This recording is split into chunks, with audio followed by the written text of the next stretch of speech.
We're going to start this off. I'm going to introduce to you our CEO of the Port of Long Beach, and that is Mario Cordero.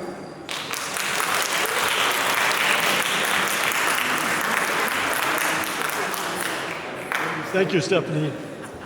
Can people hear me? Okay. So, thank you so much for being here, coming to the Port of Long Beach. But before we get on to the everybody after me.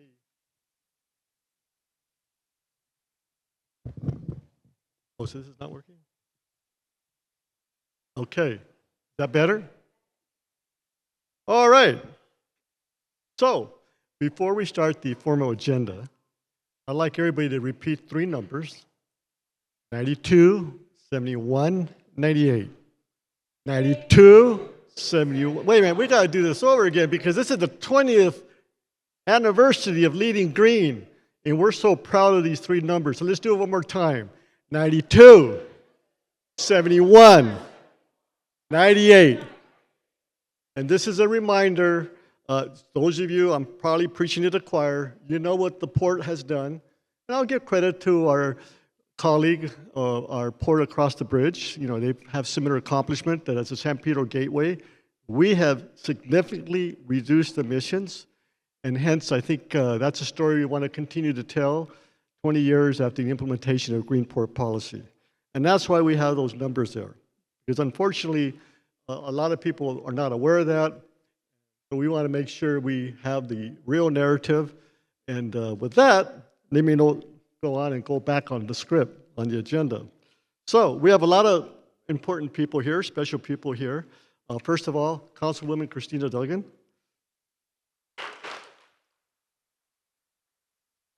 Third District. Also, I think we have Laura Dow, the city auditor. Is she here? There she is.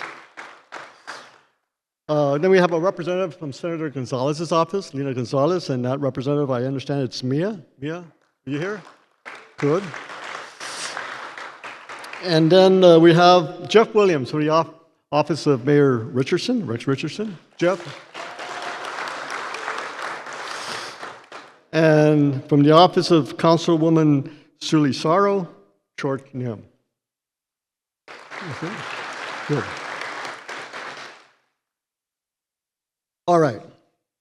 So the objective here is the subject matter for quite a few months has been the issue of tariffs.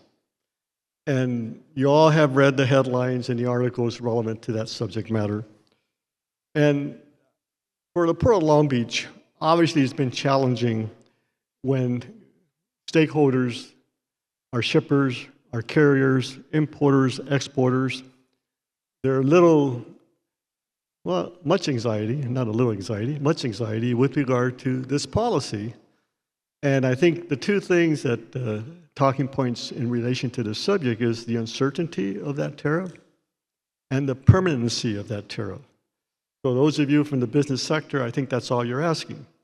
Just let us know what that tariff at the end of the day is going to be, and we could do it. And the reason I say we could do it is because I just want to very briefly indicate to everybody here, this is not the first time in this country that we are talking and have implemented tariffs.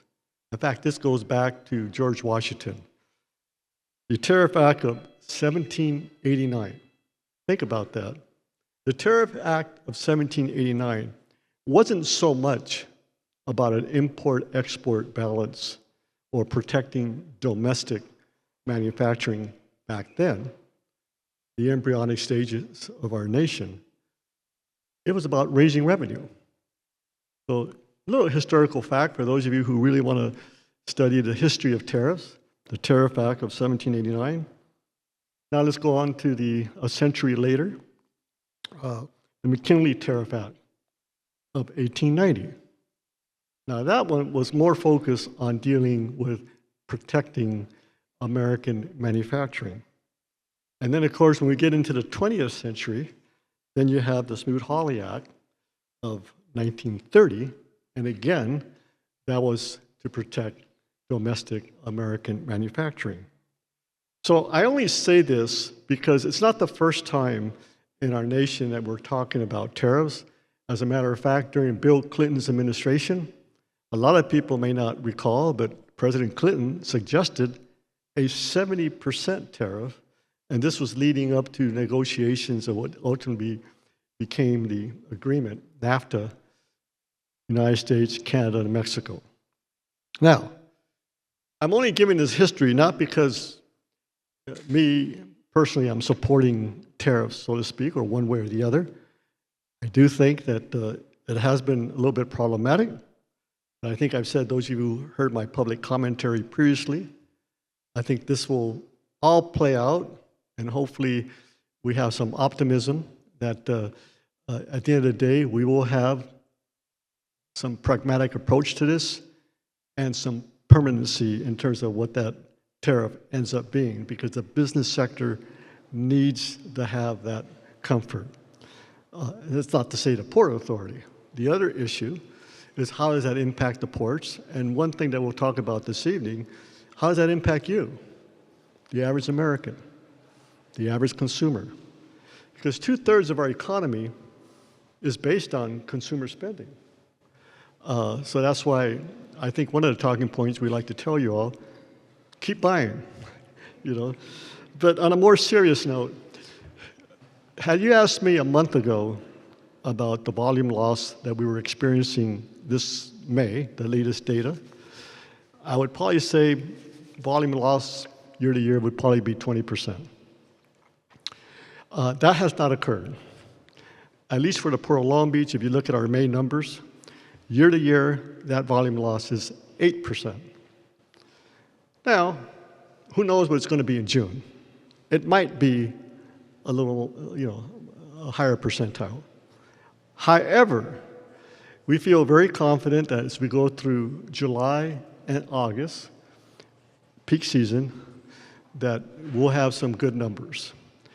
Those of you who follow the Marine Exchange, there's about 68 vessels that have left the ports of origin in China on their way to the St. Peter Bay complex. That will take about 2 weeks. 16 days, I believe the reference was made by the Marine Exchange. So I'm only referencing this because we may not experience the worst scenarios that you read in the headlines. Now, again, do we need to have this uncertainty and disruption of supply chain after COVID-19? No. The third and last point is, whatever happens, our staff, that we have a very excellent staff here at the Port of Long Beach, and in fact, I'm going to take the opportunity, I'll mention specifically some people who are on the panel, but let's give a hand to the staff from the Port of Long Beach who are here.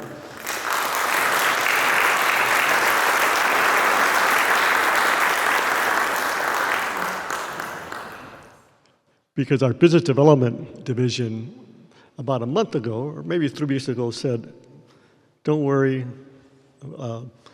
there'll be a surge. I said, really? All right, we'll see.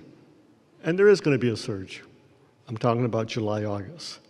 Now, how long is that surge going to last? I don't know. But I think right now we're predicting that we will be either flat, that is, we had a record number of TEUs in 2024, 9.6 million. Together, these two ports move excess of 20. So right now, we're thinking that we're going to go at the very least flat, 9.6 million. If that happens, we're good. We may go a little bit above that. Now, having said all that, who knows what the headline will be tomorrow? So the whole purpose of this is to have a conversation on tariffs. We're going to have some subject matter experts kind of explain what that impact is in the supply chain, because either way, no matter the trajectory of this tariff discussion and percentile of tariffs, prices will go up. The American consumer will probably start seeing this in the next month. So let's now move forward to the fact that I also want to mention that big cake that's there is because we're also celebrating our 114th anniversary of the Port of Long Beach.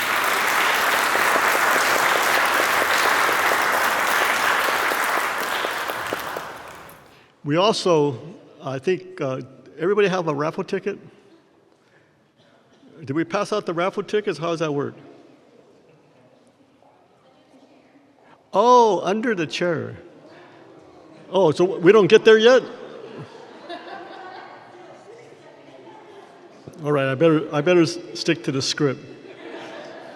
All right, so without further ado, let's get on to the program.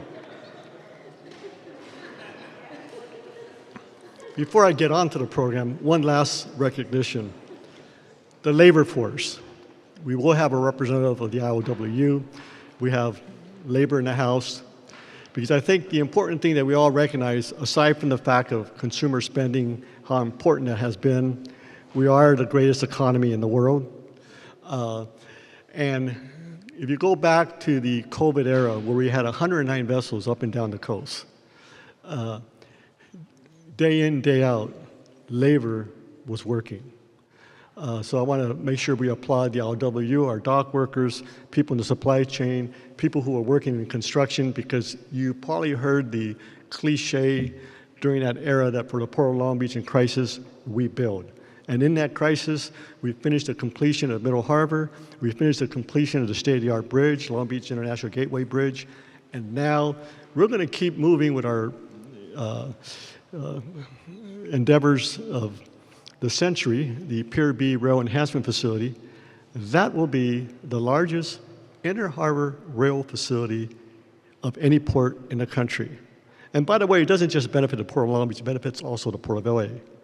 And what's even more exciting than that is by the end of the decade, we'll have the completion, at least that's what it's scheduled, of the Barstow International Gateway Intermodal Facility. That's being constructed by BNSF. And that will be a 4,000 plus acreage of an intermodal facility, which will be the largest intermodal facility venue in the country. And it's 130 miles from here, which also is going to augment the containerized cargo moving by rail in greater percentiles. So with that, let's now talk about who's going to be on this panel here. And so first of all, I'm going to introduce Kimberly Ritter Martinez. She's our Port Manager of Economics and Funding. Kimberly.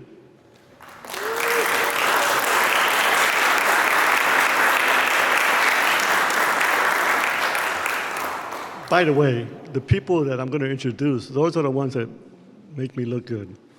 You know, people are always like, how are you doing, Mario? You guys are doing a great job. I said, well, I do the easiest stuff. You know, I'm here at a podium, but they do the hard work. Next, we will also have Eleanor Torres, who will have the opportunity to present. She's our Director of Strategic Advocacy Bureau. Eleanor?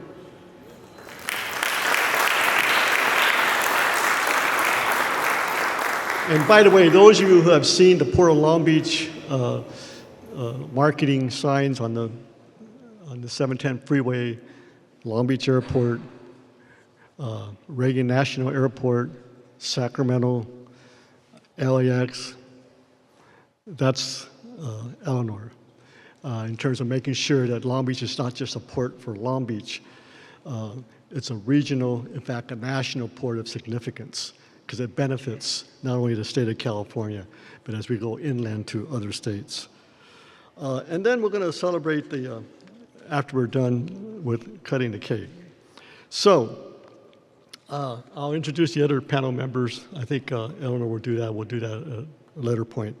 Let me now bring onto the stage an iconic person for the city of Long Beach who has a history of not only political involvement in the Long Beach City Council, the state legislature, and of course in her current position as president of the Harbor Commission. But it's a very diverse history. Even before politics, I knew Bonnie when she was very involved in the community. So ironically, that legacy continues because even after her political career, she's now come back to the Port of Long Beach. Oh, I guess she learned from my wife, Gloria. So enough of the Bonnie Lowenthal legacy, and we'll get on to the speech.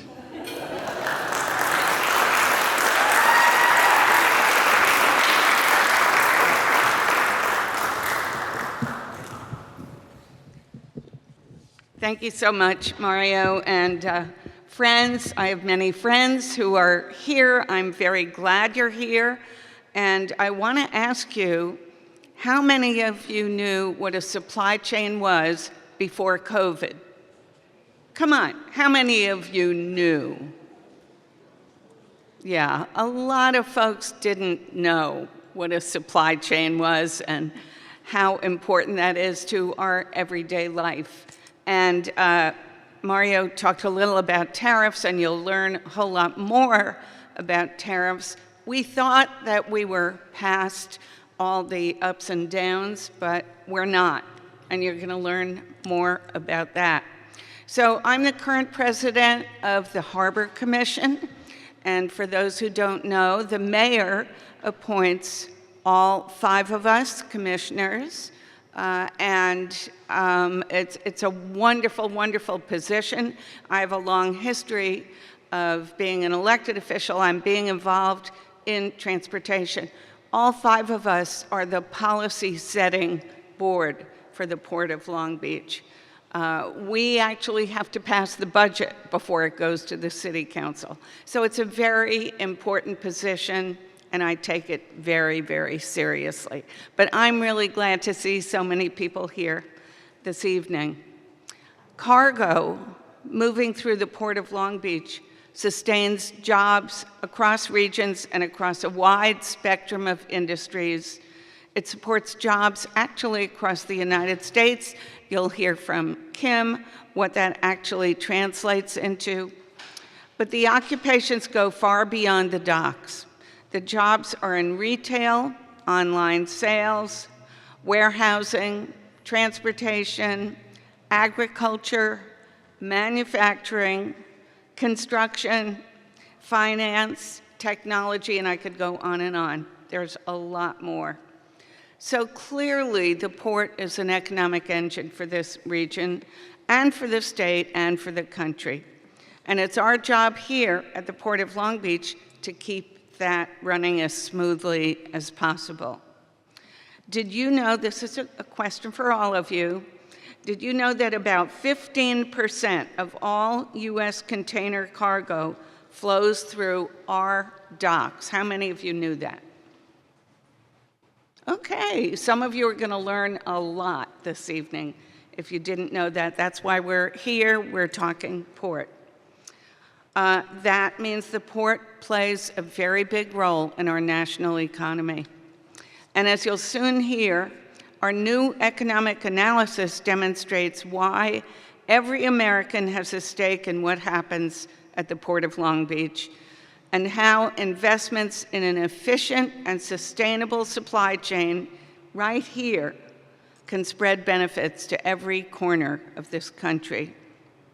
As leaders of the port, we know that keeping this port competitive, financially stable, and environmentally stable is what allows our partners in labor and industry to move so much cargo and create so many jobs. Together, the port and its partners are focused on supporting the U.S. economy by ensuring that all the goods move reliably and efficiently. After all, it's about supporting jobs and helping communities thrive. Thank you so much for being here. I hope you learn a whole lot, and you'll see me running around town, and feel free to ask questions and ask questions of the panelists. Thank you so much.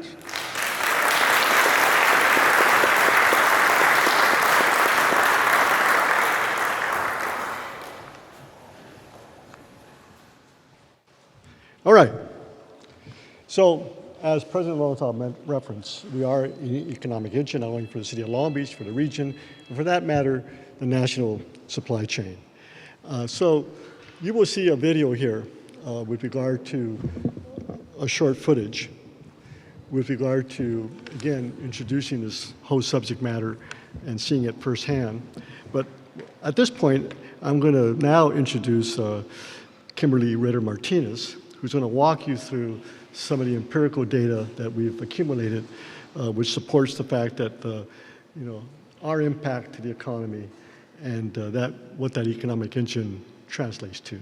So with that, Kimberly?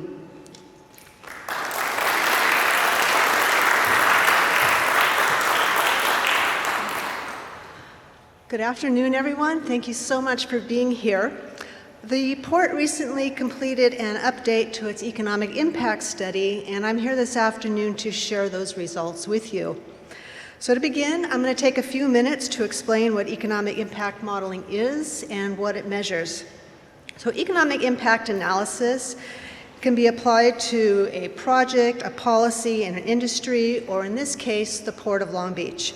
And it's a method through which we can measure the port's impact on the economy. If you want a visualization, it's a bit like dropping a stone into a body of water. So the activities here at the port, whether it's our cargo operations, capital expenditures, or tourism, all these activities, they ripple out across the region, the state, and then eventually reaching every corner of the nation. So, how do we measure the impacts or these effects as they spread out across the economy? First, we'll talk about the types of impacts that we measure. We'll begin with the direct effects. These are the first source impacts. All the jobs created here at the port through our cargo handling activities, the importers and exporters who ship their goods through the port, our activities in building out our infrastructure, and then even the tourism activities afforded by the Queen Mary, Carnival Cruise Lines, and nearby hotels. Those are our direct effects. Next, we have indirect effects. These happen through the purchases of goods and services used at the port.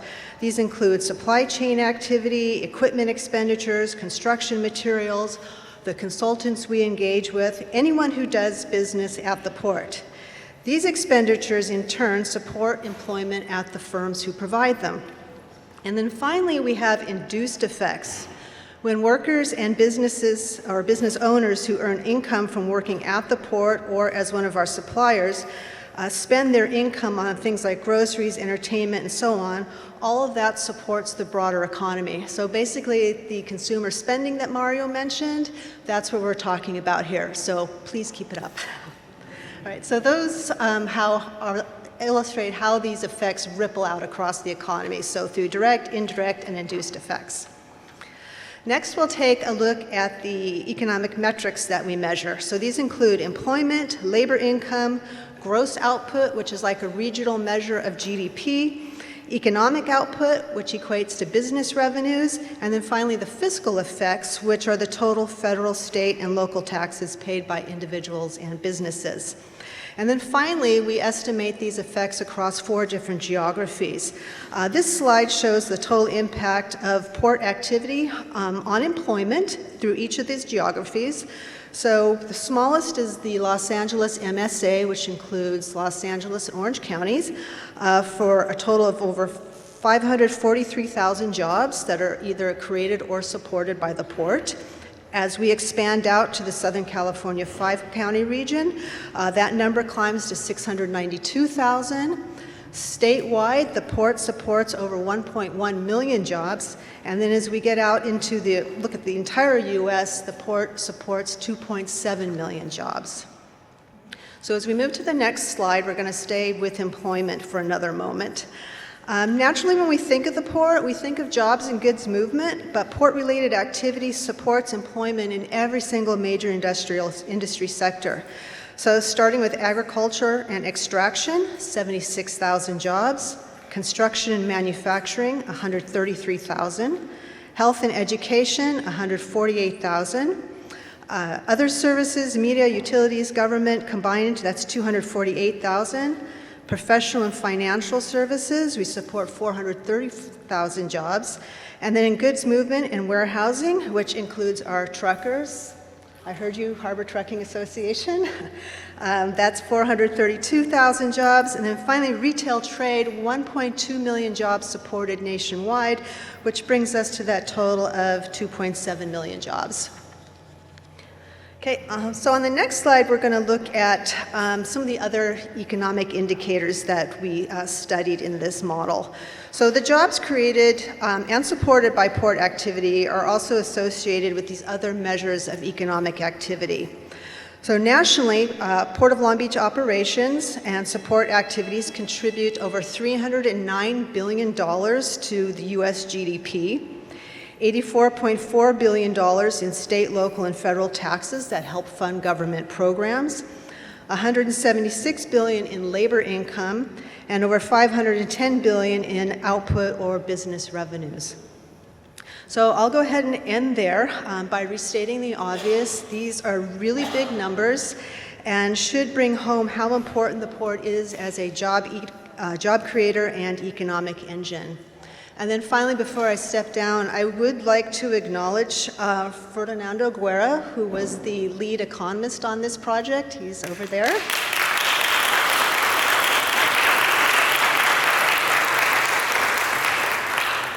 And then Ian Conway and Teresa Downot, who are the assistant director and director of the Port Planning Division, whose support helped bring this project home. All right, thank you.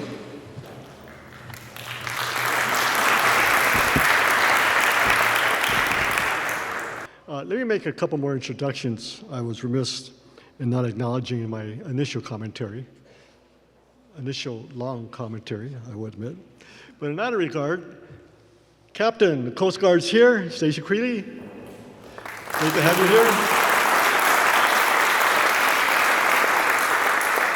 here. Also, Richard Swanson, Senior Advisor of U.S. Commercial Service. Richard's been in this industry sector for many, many years. Richard.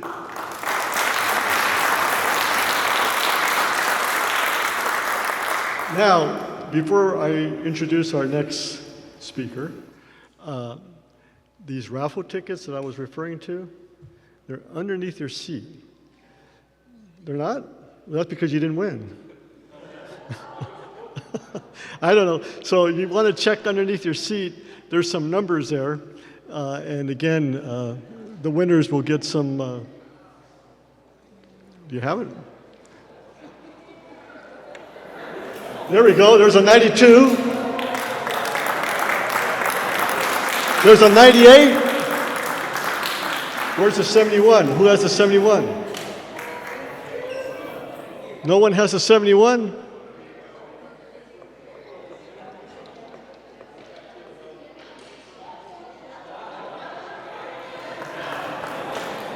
There it is, 71. A 92. A 92% reduction in PM since baseline year 2005, 71% reduction in NOx, and 98% reduction in SOx baseline 2005. That's what the Port of Long Beach has done. And with that, again, all these accomplishments of our commercial growth and what you just heard, and we're leading green. That's something a lot of people back in 2005 said we could not do. Okay, now moving to the next person. Eleanor Torres, she's our Managing Director of Strategic Advocacy, and for her role oversees government relations, communications, and she merges those two divisions in terms of creating a dynamic advocacy agenda for us, which includes also workforce development, and to help tell the port story. And again, let's welcome Eleanor.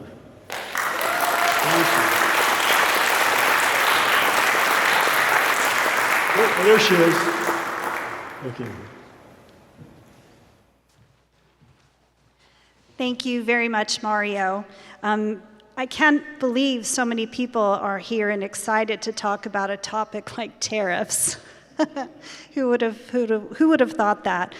Before I begin, I did want to also acknowledge some other special people that are here, and those are some of our high school interns. 30 of them started this week. They competed with over 200 applicants, so let's give them a round of applause. They're hiding back here, helping out. Thank you. As many of you have either read or seen on the news, we are in a new, intense tariff landscape. You just heard how port operations support millions of jobs across the nation. And when cargo declines just a few percentage points, the job losses and impacts to our local, state, and national economy can be devastating. Tariffs are essentially a tax or an added cost that one government places on goods and services imported from other countries. It's usually a percentage of the price of the goods. Governments can impose tariffs for a variety of reasons, such as generating income, protecting industries from foreign competition, or as a tool for political negotiating, typically during times of war. The current presidential administration has said it is imposing tariffs on China, Mexico, Canada, and many other countries in an attempt to pressure foreign governments into addressing illegal immigration, drug trafficking, and trade deficits, to try also and increase manufacturing in the United States. The panel discussion we are hosting this evening will provide you with some more insight on how our country's shifting trade policies are affecting jobs right here in Southern California and our wallets. At this time, I would like to invite all of our panelists up to the stage to take a seat while I introduce them to you, the audience. So please go ahead and come up as I read your very brief bios. First, we have Port of Long Beach CEO Mario Cordero, who's been our gracious MC this evening. As CEO, Mario leads a staff of more than 500 people. During his time on the Long Beach Board of Harbor Commissioners from 2003 to 2011, Mario helped develop and implement the Green Port Policy, which has resulted in sustainable port operations that have significantly improved the quality of air and water at the harbor over the last 20 years. Representing labor, we have Sal Di Costanzo, the port liaison and labor relations representatives for the International Longshore and Warehouse Union, Local 13, also known as ILWU.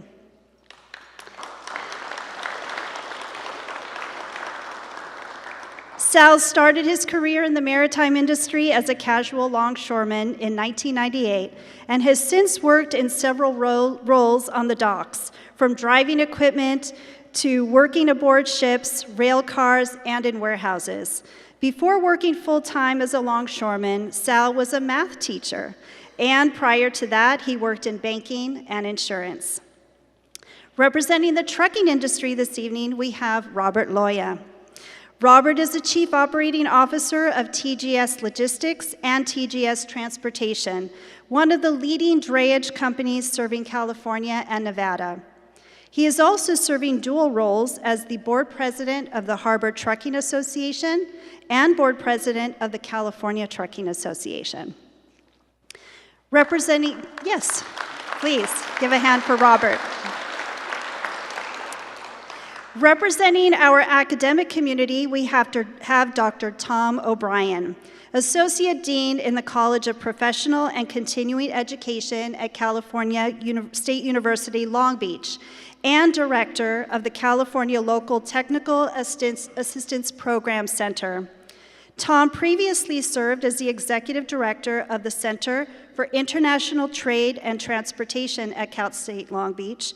His teaching and research focus on logistics, supply chain management, goods movement policy, and transportation workforce development.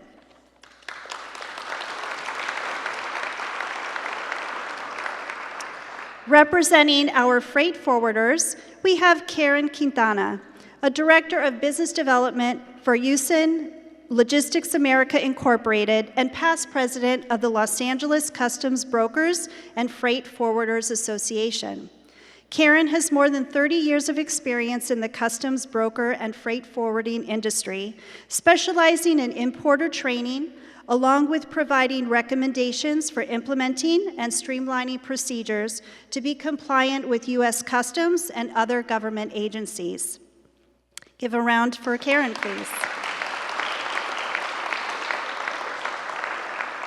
And rounding off our panel, representing our local businesses, we have Celeste Wilson, Government Affairs Manager for the Long Beach Area Chamber of Commerce. Celeste leads the Chamber's advocacy efforts on local, state, and federal policies impacting businesses in Long Beach. Prior to joining the Chamber, Celeste ran multi-million-dollar political campaigns. Give a round for Celeste, please. Each of our panelists are leaders in their respective areas of trade, labor, and business right here in Long Beach. We're very fortunate to have them here with us this evening to give us their perspective. So with that, let's go ahead and dive into some questions. I'm going to move this. Thank you.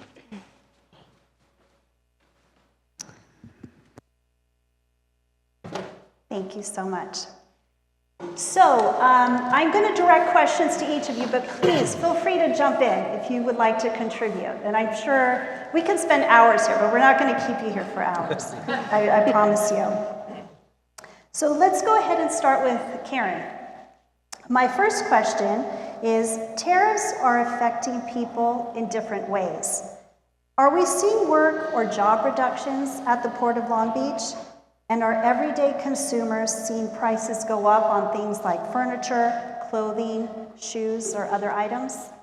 Okay, so thank you. So as a licensed customs broker and freight forwarder, I work directly with retailers, many of them, the retail sector. And with that, as a customs broker, we're assessing the duties for, assessing the tariffs for importers. We're also facilitating the payment of those duties to U.S. Customs on their behalf. And so we have a front row seat to what we're seeing as far as the ripple effect of tariffs within the supply chain. So when tariffs are applied to items such as apparel, footwear, household items, and furniture, it increases the landed cost of those goods significantly. So retailers, especially your small and mid-sized ones, have some tough choices to make when this happens. They have to decide, are they going to absorb those costs, or are they going to pass it on to the consumer? And to absorb it means they're going to take in that charge and they're going to eat it, really. But the bottom line is that they have to be able to pass it on to the consumer, or else they won't stay in business very long. So are consumers feeling the hike of tariffs? Yes, they are, whether they realize it or not. When you go to the store and you purchase your favorite footwear and it's $10 more, or when you go out and purchase a sofa and it's 15% more than it was last year, tariffs often have an impact on why that is so. So just a little personal story. You know, when this new administration came into play this year, we knew that tariffs were on the table, right? There was a big focus on tariffs. And so my husband and I, we took inventory of what, you know, in our house, right? We looked around and said, what can we wait on a few years, or what do we need to purchase today? So then there was announcement of the steel and aluminum tariffs that were going to go up 25%, right? So we went out shopping because we wanted to beat those tariffs. We went out and bought refrigerator, washer and dryer. We bought an HVAC unit for our home. It could have waited a few years, but 25%, think about that. When you have a $10,000 HVAC unit and you add 25% to that, that's a lot of money. So we went out and we purchased as much as we could right away, and furniture for our home, and my husband, who's an avid runner, bought a bunch of his favorite running shoes because we knew, and I know just from being on the front line, that those costs are going to come right out of our pocket, the consumer. From a port activity standpoint, when importers delay shipments, reduce order sizes, or shift sourcing, we know that has a direct impact on freight volumes. And so when freight volumes decrease, what does that do? Drayage decreases, warehouse work decreases. There's a number of supply chain indicators or partners that all reduce in what they're doing as well. So it's not only just about current tariffs, right? It's also about the threat of future ones that are creating uncertainty. And importers, they need certainty. If they're gonna purchase from overseas, they need certainty.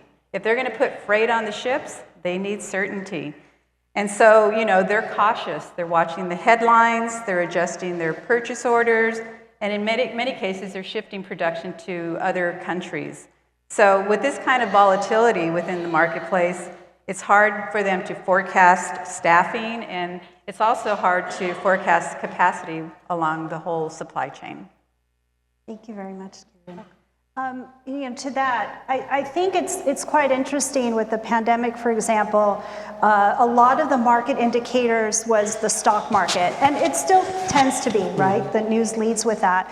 But I think this go around with the issues that we're facing now, there's more attention to ports being the first indicators, and first at those front lines are your members, Sal and Robert. Why don't you tell us how the tariffs are impacting your workers? You want to go first, Robert? I could take forever, so. Well, go ahead. Leave me a little Well, first of all, thank you. I'll go. I'm not shy at all. So I'm very fortunate enough to be advocating for the trucking community for both the state and the port, right? And so I see it all. I see from the harbor truckers' perspective, and I also see what impacts it has regionally to the truckers that don't call the ports. But to your point and to your question, the difference between what happened in COVID, what's happened here is night and day. There was roughly, I would say probably 20,000 truckers that were registered in the port registry. It jumped up to probably 22, 23,000. Frequent callers, roughly about 11,000. Frequent callers means they're coming here quite often.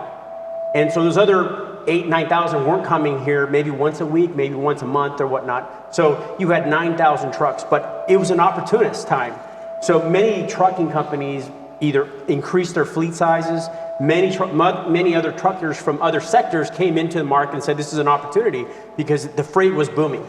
And so there was plenty of opportunity to, I guess, charge the rate you want to charge, and customers were paying it because you saw the ships, you saw the freight. Completely different market that we're in today. We're quite the opposite. We've been in a freight recession for the last 2.5 years after the COVID. And so what that means is that you've had this overcapacity of trucks who were sitting here, who were brought onto the marketplace because of COVID and to move all this product. Now everybody's in battle mode. And so there's a lot of, depending on where you at from a trucking perspective, you have these big monster companies that are 500, 600 truck operations to small 5 and 1 truck operations. So it runs the gamut. And so during these times, everybody's cutting rates. So as BCOs are actually absorbing those costs or passing those on, they're actually trying to get it from us.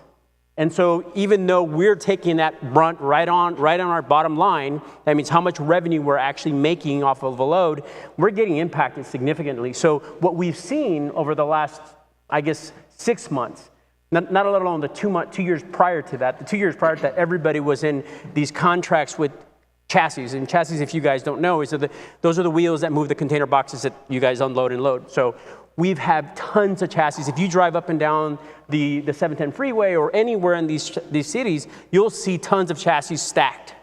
And you see them because we entered into these contracts to move all the cargo during COVID.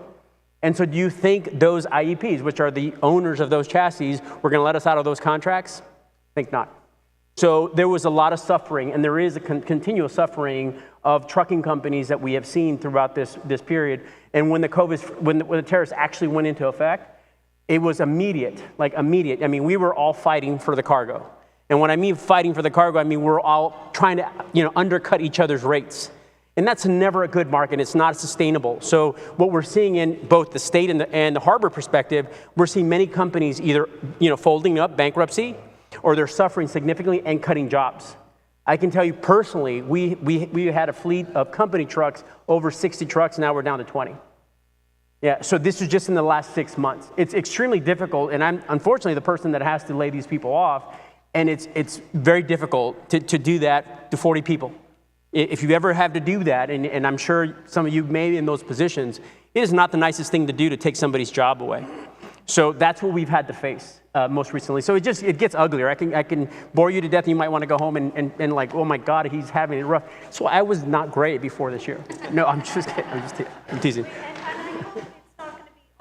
Bloom tonight. We're going to try and end this on a positive note, I promise you.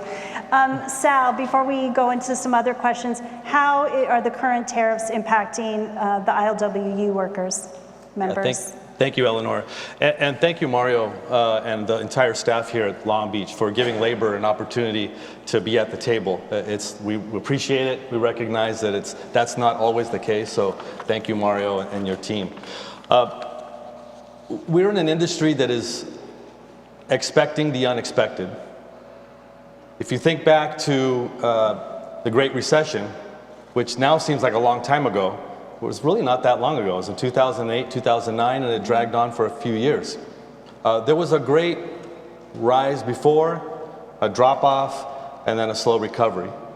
And in COVID, that was shrunk down into maybe a smaller period of time, right, where it was precipitous drop, and then a steep climb, and the tariffs were also actually the first set of tariffs back in 2018. So that was woven into that as well. But the ILWU is made up of 15,000 full-time and part-time workers in the San Pedro Bay complex. We go to work every day moving cargo, as Robert mentioned, and then it leaves on trucks and on trains and makes its way through the supply chain, through the warehouses, distribution centers, et cetera, and makes it onto the store shelf. And so before COVID, most people didn't really appreciate what was involved in making that happen. But I think now we do. So we are definitely a leading economic indicator on a national level, probably one of the 11 leading indicators. And there's also a regional and a state and a local impact. So drilling down to our local impact, our workforce is divided into three tiers: fully registered, limited registered, and casuals. So fully registered members have been in the union for a long time. They have a lot of expertise. Think of crane drivers, clerks, foremen. They are the most experienced workers. Some of those folks include mechanics, and unfortunately, some of them have been laid off of late and are back at the hall, still working, but maybe not at the skill level that they are the most productive. Our limited registered folks are new entrants to the industry, but they are fully registered. They have an opportunity to work. They expect to work every day. Unfortunately, that's not been the case beginning with the end of April into May and now into June. Those folks are probably working about 30% less than they would like to be working. The casual workforce is the one that we're most concerned about. These are folks who are brand new to the industry. They only work on a one day at a time basis, and it's designed to accommodate the surge that we hear about, right? When we're really surging and we need extra hands on deck, that's where we draw from. So they're accustomed to being on the tail end of this operation and maybe not having that expectation of full-time work. But if they don't have enough work to keep their interest over a long period of time, then that can become a problem, because who are we then going to be hiring from when we do need to bring people in? So that is a concern. I do share Mario's optimism that as we got through the Great Recession and as we got through COVID, we will get through this too. But the longer that it goes on, the more consequences that are going to be long-lasting. So hopefully it's short-lived. Robert. Mario, this question is for you. It seems like tariffs are being turned on and off like a water faucet. Or if you remember that game when you were a child, red light, green light, stop, go, stop, go. That's what it feels like here, right? Tariffs are implemented, then they're rolled back, and then they're back on.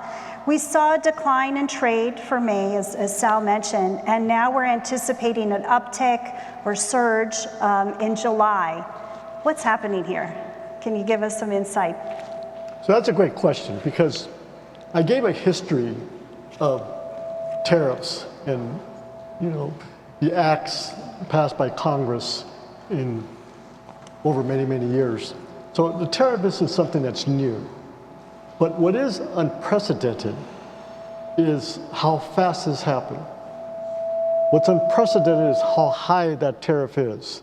So if you go back to April 2nd, and fortunately we have a 90-day pause from those reciprocal tariffs, which will apply to a number of nations if in fact they take place on July 9th. That's going to be a very interesting date to await to see whether that happens. But if you think about this, how many of us have bought items, whether it's clothing, toys, washing machines, etc., that come from China? So when you think about 145% tax, that's a mind blower. Now that's unprecedented. And then of course how it's changed, you know, and fortunately, so far it's changed for the better. So we know the reaction of Wall Street anytime you have a high tariff concern, you see where the market goes. And what gives me some optimism is no administration wants to negatively impact our economy. And believe me, when the CEO of Walmart says, now, you know, Walmart is known for low prices, you know, that's their mantra. But when the CEO of Walmart says, we're going to raise our prices because costs are going up, that's going to have a domino effect, if in fact it's already happened. So that's why I'm saying we know the reaction of Wall Street. Now we're going to have the reaction of Main Street when they start paying these high prices. The last thing about this up and down, we have to have a lot of empathy here for anybody in the business sector. Why? Can you imagine if your utility bill or your mortgage or your rent, you know, you get a notice, we're going to raise your rent by 35%. No, we're going to raise it by 100%. We might raise it starting September 1st, but we might not. Imagine families that would live under that type of anxiety when you don't know how much your utility bill is going to be, or your mortgage, or your rent. So, in conclusion, so you have a good perspective of this, the profit margin for the retail industry is somewhere between 3% and 4%. So there's not much room there. So of course they're going to pass on the costs. And for people like Karen, who her and her husband are making a living in this industry, could you imagine paying that upfront cost of a tax before you even get the goods and the people that she deals with in that industry? So to your point, it's not good when you have this type of uncertainty. But I think we're starting to see that, again, there's a lot of people talking to the White House about the dire scenarios that could happen. That's why I have some sense of optimism that it's not going to happen. But let's see what happens on July 9th. This is the last thing I will say. The first time around with tariffs, it was China plus one policy. It was all directed at China. So we started seeing manufacturing moving to Southeast Asia, more particularly Vietnam. So for those who were offshoring and manufacturing in China, okay, we'll move to Vietnam. This time around, potentially on July 9th, the tariff on Vietnam would be 46%. That's the reciprocal tariff. I don't think that's going to happen, but again, we don't know. So yes, while tariffs is not unprecedented for our country, what is unprecedented is how fast it's moved and how fast it changes. Oh, I predict that the word for 2025 is uncertainty, right? I hear that so often. And Mario's actually coined the phrase radical uncertainty, because this is like something we've never encountered before. We talked about Main Street USA. Let's talk about Main Street Long Beach, Celeste. What are you hearing from small businesses, and how are they faring during this really challenging time? Yeah, absolutely. So the businesses in Long Beach, let me give you a very real world example. So there was a retailer here in Long Beach that made a $200,000 order to one of their suppliers. That price had already included the cost of tariffs at about 28%. So they had already sold this product. After making that sale, now there is an 84% tariff on the product that they're importing. That's $168,000 additional tax that is coming out of their bottom line. They're a small business, they have about 10 employees. $168,000 is quite a bit for a 10-employee business. So now they're having to look at their very small workforce and potentially have to lay those people off. Another instance is that we have a home goods retailer over on PCH that said that he had to increase his prices by 30% twice in just 1 quarter in order to keep up with what's going on with tariffs. More often than not, though, what we're hearing from small businesses is very similar kind of to what Mario was saying, was that these businesses are having to navigate with an unbelievable amount of uncertainty. So, while there are these very real-world instances happening in front of our eyes, unfortunately, the administration hasn't been in place for very long. It's only been 6 months. You know what I mean? We haven't really kind of started to feel the actual repercussions. So what these businesses are having to do is navigate with their eyes shut. They are having to, go into hiring freezes. They're having to halt upgrades to their storefronts. They are having to, make the hard decision of just completely not opening a second location. And all of these different factors, whether it's actually having to lay people off, the increase in goods, our vacant storefronts remaining vacant, all of those directly impact Long Beach's vitality and our standing, on both the state and the national level in terms of our economic footprint. But in terms of the Chamber of Commerce and the work that we do with our small businesses, we've been around for 134 years. We're actually celebrating our 134th birthday tomorrow night. And maybe I wasn't around personally for all of these, but the Chamber has been through the 1933 earthquake.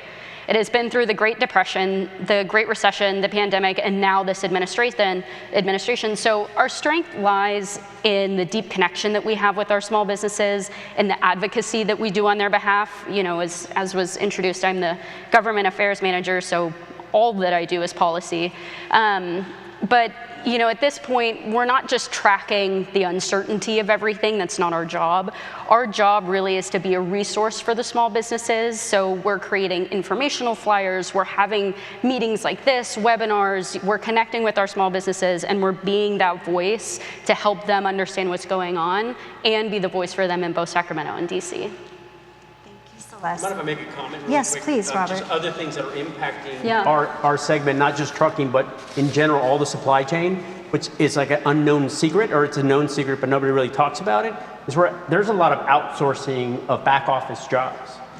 Because we are pivoting and making cuts, so in order to maintain our profit margins, a lot of the office jobs, customer service, billing, et cetera, are being outsourced to different countries in the world. Brazil, Colombia, there's a lot of that going on. And so it's really sad to think about not just that drivers are being impacted, but the back office stuff. So you have the logistics companies that are operating with 5 people, and they got 20 people in Colombia. So that's another thing that's impacting this industry, this area. Yeah, absolutely. Tom, colleges across the U.S. are experiencing many policy whammies. Immigration policies related to student visas, freedom of speech challenges, curriculum scrutiny, and then you add tariffs to the mix also, rising costs. You've been at the forefront of teaching the young generation about logistics and pursuing professions in the industry.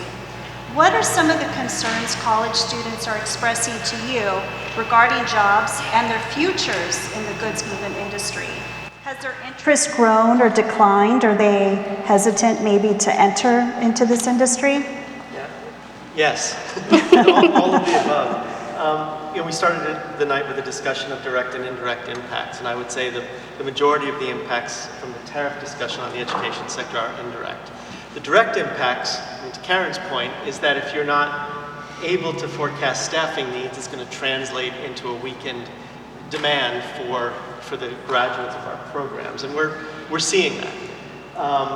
On the upside, perhaps, though, the message is finally getting through to our policy majors and our economics majors that there's a need and a home for you in logistics and supply chain, and that's something that we've always tried to do, and that we're able to get that message across. But I think that, as you indicated, higher education is being buffeted by a lot of other factors that are both related to the issues that you mentioned, immigration. Students, international students who have been accepted into our programs can't get visa interviews, right? So the fall is going to be an uncertain 4 months for us. But there's also a sense in the country, there's a conversation surrounding our students about the value of higher education.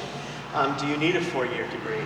And the pendulum has swung, I think, so far in one way that my hope is that it's got to be coming back to the center at some point, because the answer is, it depends on where you are in your career trajectory. A 2-year degree may be the right place for you to start. It might be a 4-year degree. It might be the military. It might be all of the above at some point in your career.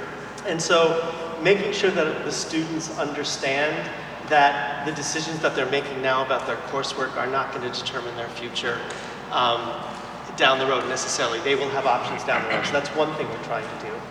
But that message about the value of education has actually forced what I think is some positive change on the way we operate in higher education, and we are not a nimble institution by any means. But students are taking increasingly a menu-driven approach to their education. They want to control it in a way that wasn't always the case in the past, where a student showed up and here was your program of study for an undergraduate degree in business. It's not the case anymore.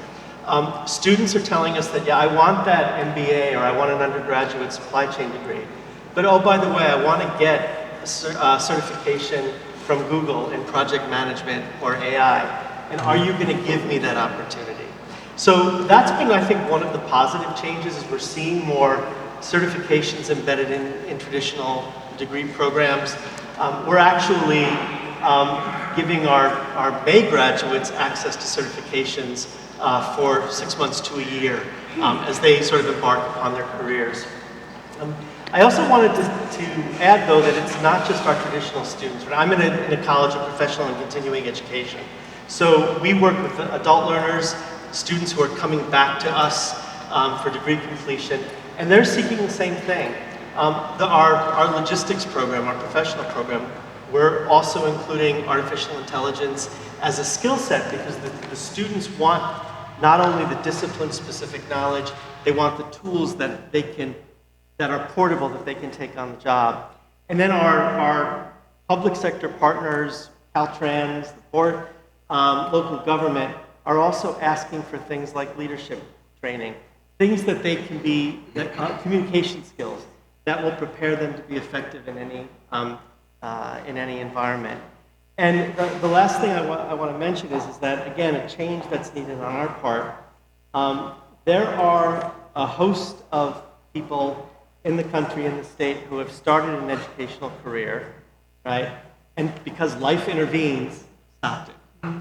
And so the other thing that we're hearing is that the 35 million Americans, 4 million of whom are in the US, who have some college coursework but no degree or no credential, want help in filling that gap, in getting a credential. And now accreditation institutions are viewing that as a positive if a degree program offers a credential on top of it. So it's a mixed bag. I mean, it's uncertainty for our students, but as they demand more of us, we have to be in a position to deliver that, and I think that's positive. So I'll have one last question, and hopefully we end this portion on a positive note, and then time permits, we'll have a couple questions from the audience as well. And Tom, you kind of led us a little bit more in that positive direction, and we'll start with Celeste, and we'll just go down the row here. Even though the immediate outlook is uncertain, what near-term actions are your industries or associations taking to address or brace for these changes or make things better? What do you see in your crystal ball, maybe for the next decade in your industry? And how can we all work together to ensure a healthy goods movement industry that continues to benefit the economy? So it's short term, what are you doing to help your members, your colleagues? Long-term crystal ball, what do you envision? How does it look, right, after the fog lifts? And how can we all work together to get there? Celeste? Yeah. So honestly, The tariffs are scary, and they definitely are creating a lot of confusion, but the Q2 report for this year from the US Chamber Small Business Index is already up 3 points from last quarter. So overall, businesses are feeling much better than they were even just a couple of months ago. And the largest concerns for businesses still to this day are workforce quality, taxes, not tariffs, but taxes, and inflation. So tariffs don't even register, I think, in the top 10 concerns for small businesses still at this point. It is still just day-to-day operations. So a lot of what we're doing at the Chamber is we're working with our partners at CSU Long Beach and our city college to create an advanced, educated, and prepared workforce that are able to then step into our local community and get jobs at the port or jobs at City Hall or here at the Chamber. And so we are, really trying to kind of hone in and focus that we need to continue to make an investment in us and in our community. And one of the other things too is the two things that the Chamber does is networking events and business growth and advocacy. So in collaboration, with our partners both here up on stage and people like yourselves here in the audience, we work to bring the voices of our small, medium, and large-sized businesses to Sacramento and DC. So right now, even our congressional representative, Robert Garcia, is in the minority party in DC. So a lot of the work that we're doing here at the Chamber is trying to break down that partisan divide that is just heating up in DC and go, look, this is what the businesses in your community are saying. This is what their needs are. You need to work, put your pride aside, and make sure that you're able to get things done and make it better for businesses here in your community. Thanks, Celeste. Karen? Wow. Okay, so in the custom broker world, it's chaos, right? We're trying to figure out the tariffs, we're trying to answer questions of importers, and again, unpredictability. So our major thing right now is education. We are having so many seminars and webinars, and we have a national association who oversees all the local associations.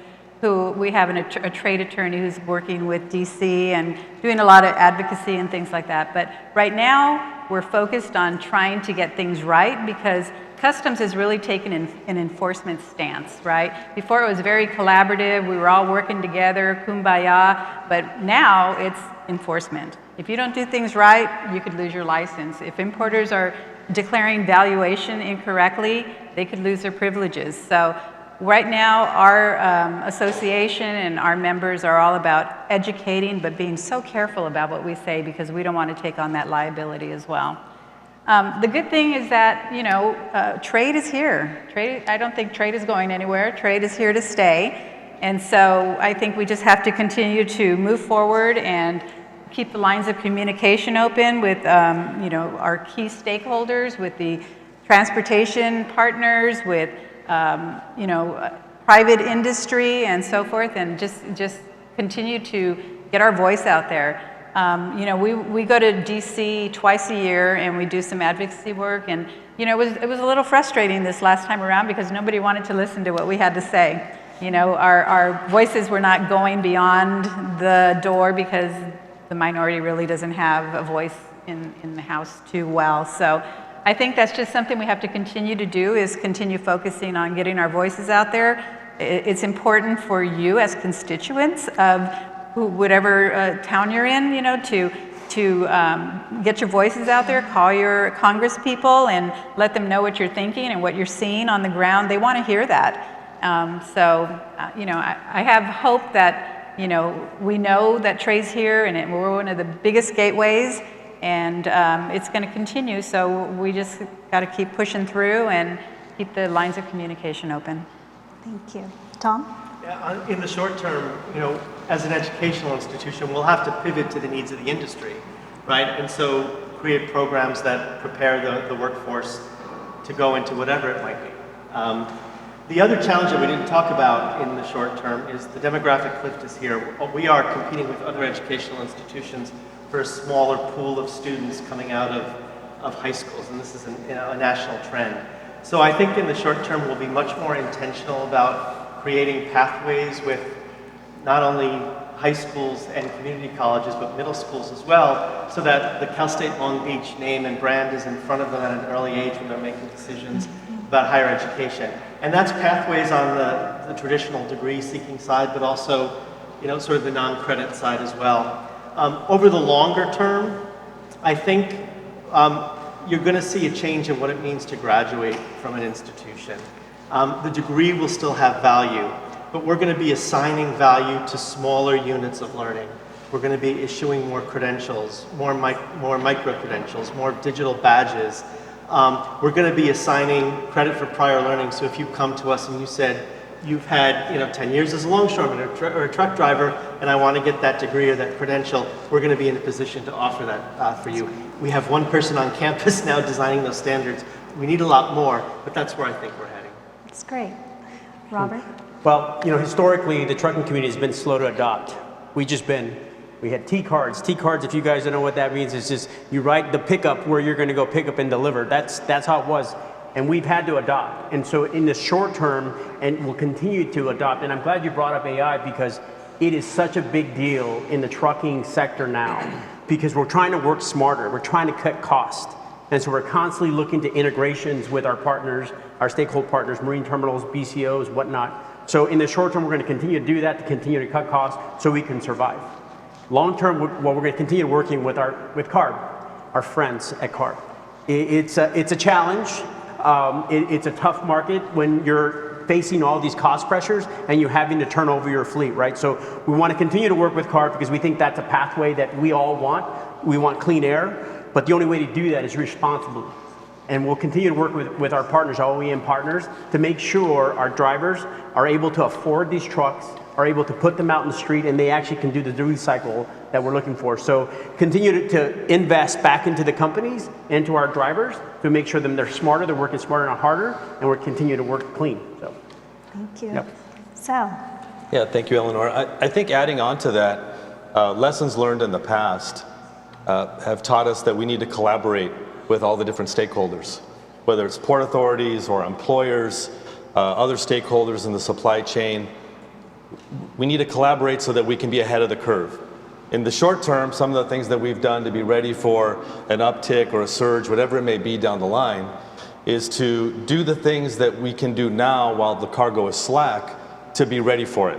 So maybe it's making repairs to the terminal, striping, making repairs to equipment, getting things ready so that when the cargo does come back, we'll be ready to receive it. It requires timing, it requires investment, it requires faith that the cargo eventually is going to come back. And we have a twofold objective here when we're talking about infrastructure and we're talking about being ready to handle cargo. To Robert's point, it's about handling it in a responsible way. If you heard before, I was a math teacher, so I love pop quizzes. So there were 3 numbers that you were supposed to remember. Anybody think they remember all 3 numbers? Raise your hand or you're going to get detention.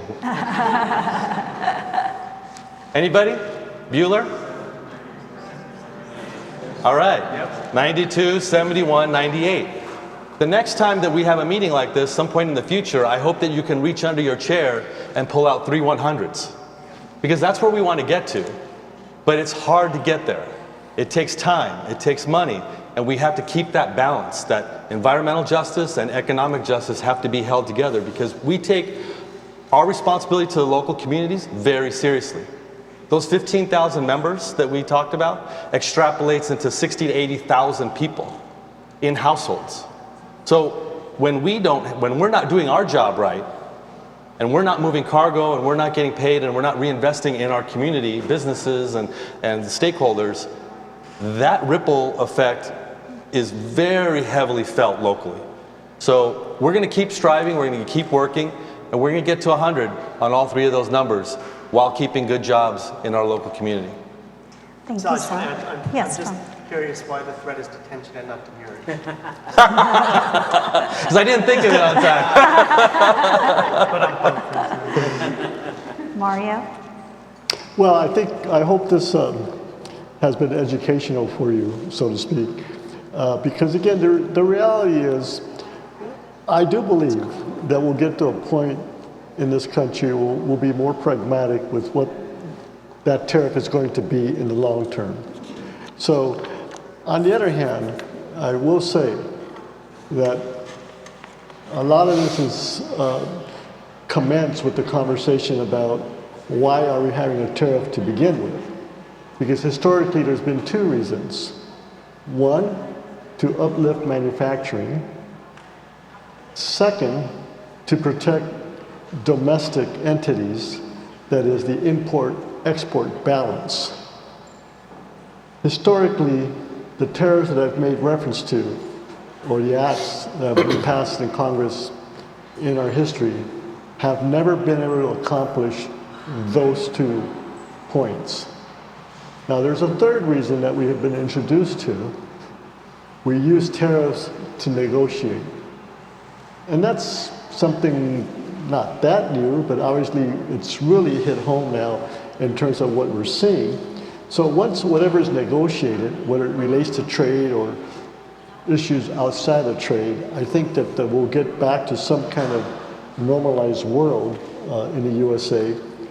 But I will say this, again, jobs that emanate from manufacturing today, it's only 8%. That's not going to change significantly.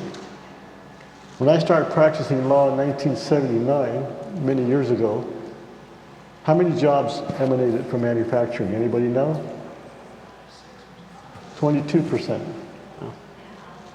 So the notion that we're going to go back to everybody wearing Levi jeans made in the USA and other parts of the world want those USA Levi jeans, I think unfortunately those days are gone. So the reality is, I think again, what we need to kind of bear with, so to speak, is to let this geopolitical conversation take place, and let's see what happens on July 9th. Let's see what happens on August 12th. Because at the end of the day, prices will go up, and I think that we are going to see that those of us who live in this country are going to probably start living the lifestyle of most people in the world. And let me just explain that very shortly. Those of you who have traveled or who come from other countries, the great benefit of the USA has been we have a strong middle class. I think what we're going to see in the future is that's going to be diminishing in terms of that purchasing power. Mm-hmm. We're seeing it right now with our kids or grandkids. You know, when you graduated from college back in the day when I graduated, someone could graduate from Lakewood High School and buy a house in Long Beach, in Lakewood, no big deal. If you graduated from law school or medical school, it was like a sure thing you could buy a house. Today, you're lucky if you could buy a condo. So we're going to be living like the rest of the world. Now, I don't want to end this on that negative note. Thank you. No matter what happens, this is going to remain the greatest economy in the world. It will be okay. I think there's other issues that we really need to put forward in the Port of Long Beach through Eleanor and her team, workforce development, because what is that skill set for the future? To me, that's the paramount question for us to prepare the next generation so that they can have a decent job with a decent wage and secure how important it is to have a job in the USA and not rely on robotics or automation to the extent that our kids and grandkids are going to be in the outs. So with that, enjoy, and I think we're going to get to the... I think we have time for a couple questions from the audience. Oh, that's right. I don't know where the microphones are. Does anyone have a question? There's one there. Someone here does. One of our interns, actually. There's a microphone there. Speak slowly because it echoes in here, and introduce yourself, please. Darnell Morris, I'm an intern at the Commission's Office. I had a question for all of you here regarding federal rates cuts during the summer. Do you guys think that would be a light at the end of a tunnel for you guys, or if it doesn't turn out right, would it be Armageddon if the cuts do turn out to be wrong, if they do be cut in the near summer, say July-ish, for the federal rate cuts that were proposed by Congress? Say July-ish. You're talking about the Fed Reserve? Yeah, Federal Reserve, yes, that's what I'm mentioning. And you're in high school? Yes, going to Santa Barbara. UC Santa Barbara I in didn't economics. even know what the Federal Reserve was when I was in high school. Okay, that's a great question. So you're going to be seeing this debate, and soon Chairman Powell and the Fed Reserve will announce whether or not they're going to have a rate cut. I don't think that's going to happen. I do think that there may be rate cuts towards the second half of the year, but it all depends, again, how the economy moves. Because the reason why you have high rate or increased rates, ironically, is to control the kind of quick economic growth we had post-COVID, which is why you have inflation. So I think when you look at that perspective, if you look to the history of the Federal Reserve, there's a reason why the Federal Reserve is an independent agency. I'm very confident Chairman Powell is going to move forward with a pragmatic approach. So I think most people believe there's not going to be a reduction on interest rate because we're still very vibrant. I mean, there's a 4.2% unemployment. That's very, very, very good. Now, as to what happens in September, I think, again, it's a moving target. So I hope that answers your question, but I suspect there will be a reduction in the interest rate at some point this year. Thank you. Any other questions? There's one right there. Hi, thank you so much for an engaging panel. This question is for Mario and also our fantastic educator whose name can you repeat yourself? Tom O'Brien. Tom as well. My name is James Finney-Conlin. I am the Senior Policy Manager at the Los Angeles Area Chamber of Commerce, and we are very focused on uplifting global trade. We see ports as a doorway to multiculturalism and to some of the best parts of America. With regards to these tariffs, it feels like some of it is an attack on what makes us so vibrant. Ultimately, a lot of it comes down to economic isolationism. How do you teach and create a positive narrative in the face of growing isolationism? Number one, vocalize your support for the Port of Long Beach. But on a more definitive answer to that question.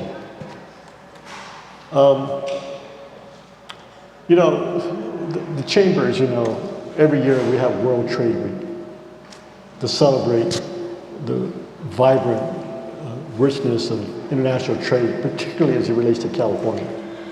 Now, California is the fourth largest economy in the world, and there's a reason for that. It's not all because of Silicon Valley, international trade. So I think that going forward, I don't see any dynamic change in globalization. That is, it's not going to come back to the United States in terms of manufacturing in a way that we're going to be a protectionist country in terms of the economics, and it's all going to be made and bought in the USA. You know, however, globalization may change in terms of, I spoke previously, it may not all be in China, but it'll be in Asia. Be it Vietnam, Indonesia, Cambodia, Thailand, and for that matter, think about something that when I was in Washington, I had a discussion with some former George W. Bush appointees on the issue of the trades of the America. Because when you stop and think about it, the Western Hemisphere has a great opportunity to really heighten the trade potential beyond Canada, Mexico, and USA. So, but that's another conversation. But again, I think World Trade Week that we're going to celebrate, the LA Chamber, is going to be the 100th year. That's right. Nothing's going to change in terms of the vibrancy, in my opinion, about the importance of international trade. Thank you. And I'll add, I mean, it's a really good question. I just came back from an international trip, meeting with partners and doing student recruitment. And it was a tough time to be recruiting students to the US because there were a lot of questions I couldn't answer about their perception of how welcome they would be in the US. But I could tell them with assurance that they were coming to a university and a city that was not only welcoming them, but embraced them and saw their value as being an educational partner. The other thing on our end that I think it's really important that we do is the diversity of the city that we serve, the polyglot community that we serve has skills that are immediately adaptable to a global trade environment. If you come in speaking a foreign language, right, you are going to be valuable in some arena, right? And so that's something else we try to foster. And so it's recognizing that there are fluctuations and administrations and policies change. And I left in what I thought was going to be a difficult sell, frankly, and was talking to students who still wanted to come here. And for me, that was the biggest takeaway. It might be harder, but the fact that we went there to say, yes, we want you here as students, I think had its impact.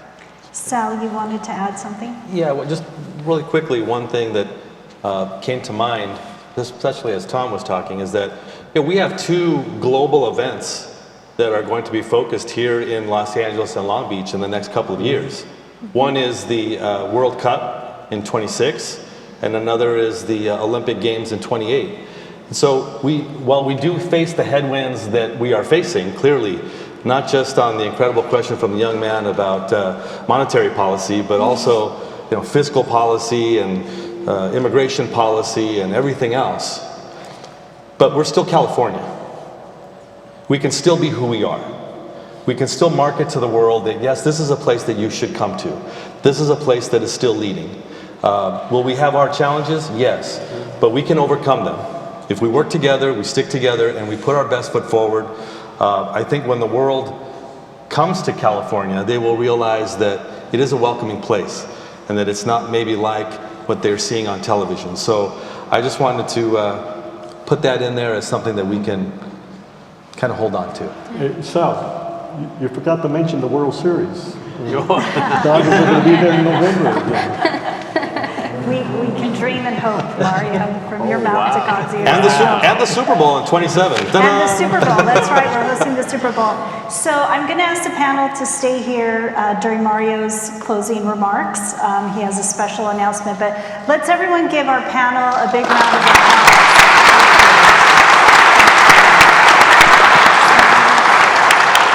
So again, thank you so much for being here with the Port of Long Beach.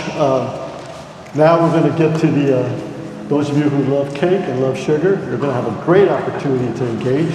It's the anniversary, 114th year of the Port of Long Beach. When you go back to 1911, the first vessel, the Iroquois, who arrived here with a commodity at that time that was very valuable to California as we were building, lumber from up north. And here we are now as one of the world's busiest containerized gateways, and as a complex, the largest container gateway in the USA. So with that, again, if you study history, no matter what happens in terms of, in Washington in terms of policy, the ports will survive. The ports will continue to be a vibrant part of why we are an economic engine. So thank you again. Enjoy, and join us now for cutting the cake.